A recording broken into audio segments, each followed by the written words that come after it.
wacky misadventures of the Sakamoto Days gang continues in this chapter, and I have just gotta say, thank God that Amane and Torimaru both knew how to pilot a helicopter, because if they did not, we essentially would have been screwed from the get-go after all of the events that happened. While I understand this was Yuto Suzuki's way of getting everybody into their sectioned off fights, I'm not exactly sure where they are going to take Sakamoto if the JCC is exactly compromised. I guess just keeping him in a helicopter in mid-air is probably the best way to keep him safe, although we have seen Uzuki crash a jet into a building before, so it's also possible that we are going to get some kind of aerial gun battle between a helicopter and a JAA jet, and Uzuki's going to be piloting the jet, because at this point, anything is possible in Sakamoto Days. If you've been on the channel for a while and you also follow my Chainsaw Man series reviews, we're starting to get to the point of those videos where every Sakamoto Days chapter we get is just a very small, minuscule movement of the plot, so there's not really too much to talk about every chapter review, so I do apologize.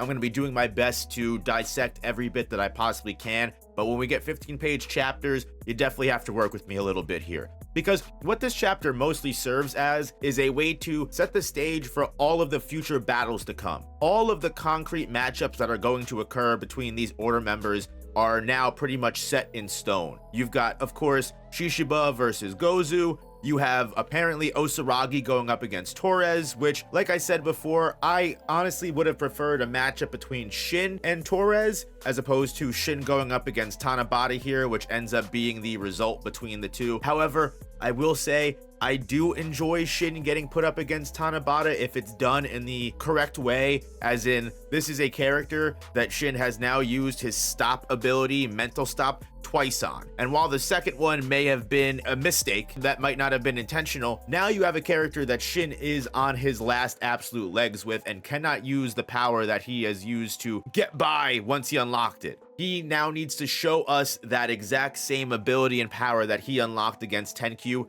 and prove his worth as Sakamoto's replacement, as everyone keeps mentioning and bringing up to him. It is interesting to me that Osaragi and Torres have some kind of back and forth here, as Torres is this old school run-of-the-mill assassin who just wants to clear his debt, and Osaragi is someone that believes she was given the gift of the gods to assassinate people. I'm very curious to see how their dynamic will play into everything. And on top of that, there is a little bit of great comedy, which is what we love Sakamoto Days for, right? You have Boiled and Wu-Tang stepping out and defending the helicopter from the JA members that showed up with the giant rocket launcher that were about to take it down. And as Shin goes away on the helicopter, Boiled tries to give one last hard-boiled speech about how Sakamoto was his best friend of all time, and Shin can't hear him over the helicopter wings. And if there's one thing that's still absolute 10 out of 10, it's the comedy in this series. As for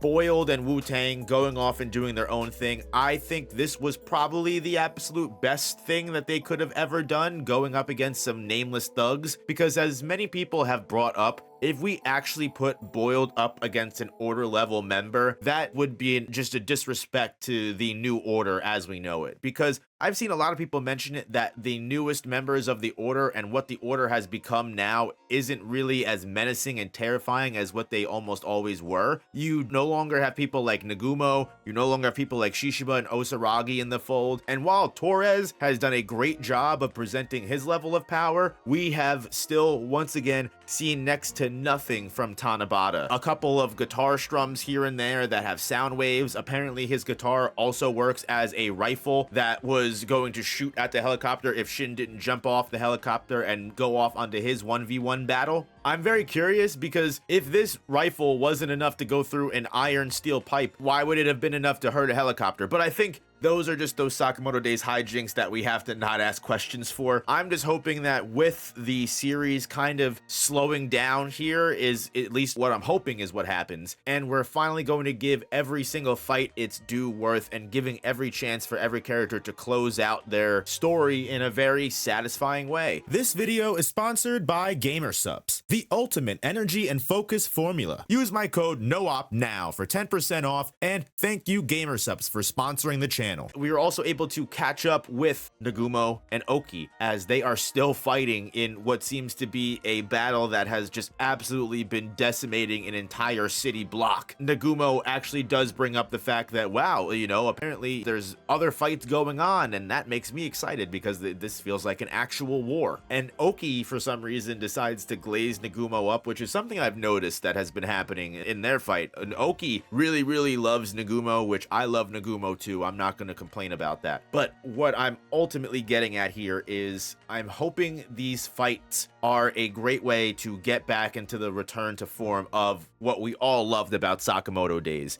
Because lately, again, with the shorter chapters, the choreography, not necessarily taking a nosedive, but just not being as present because we are trying to get from story to beat to story beat, and things are definitely going very fast. Like watching Shishiba and Gozu kind of have their little fight, and Shishiba continually trying to keep Gozu off of Shin and the others. While it makes sense to get them sectioned off into their 1v1, we lose a little bit of the choreography in there. But again, with all of these fights finally beginning to have their final preparations done and we can actually just begin to move the plot line along, I'm hoping that what is supposed to be the final war arc of Sakamoto Days is finally able to shut a lot of the haters up and is finally able to bring the series back to its glory. Because, like I said, as much as I have criticisms for the chapters, I love Sakamoto Days, and I remember what I loved about Sakamoto Days, and that's what keeps me reading, and that's what keeps me going. I've seen so many people try to act like Sakamoto Days never had good writing, it never had good characters, and alls it were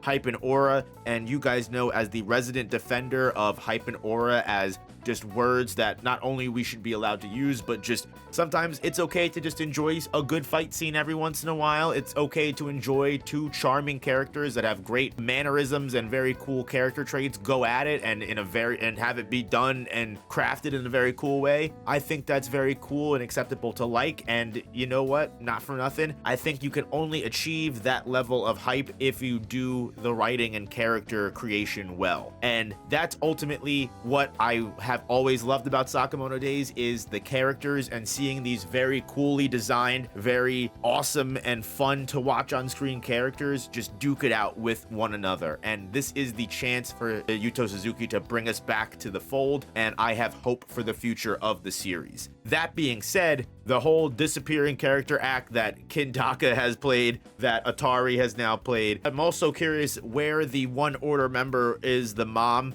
that was walking around with the baby carriage. It's possible she may come back. She may be a matchup because, again, right now, Sakamoto, Aoi, and Hana are left in the hands of teenagers that are piloting a helicopter that I guarantee you they don't have a license for. So, where exactly do we go from here? And are things in a good spot right now? Character-wise, no. Sakamoto being protected by teenagers and his mom and daughter doesn't look good to me. I'm sure something bad is going to happen again with Mr. Jet Crash Uzuki. Definitely interested to see where we're going to go from here. Are we going to have like 10, 20 chapters of just straight hands between some of the best characters in the series? But I'm also curious to see where the story goes when it comes to Sakamoto, his family, and all of that. But let me know what your guys' thoughts are in the comments below. Hit the like button, hit the hype button. Check out any of the other series you may read weekly that I do cover on this channel. And if you're looking for more long form stuff, you can find the main channel and gaming channel in the description below.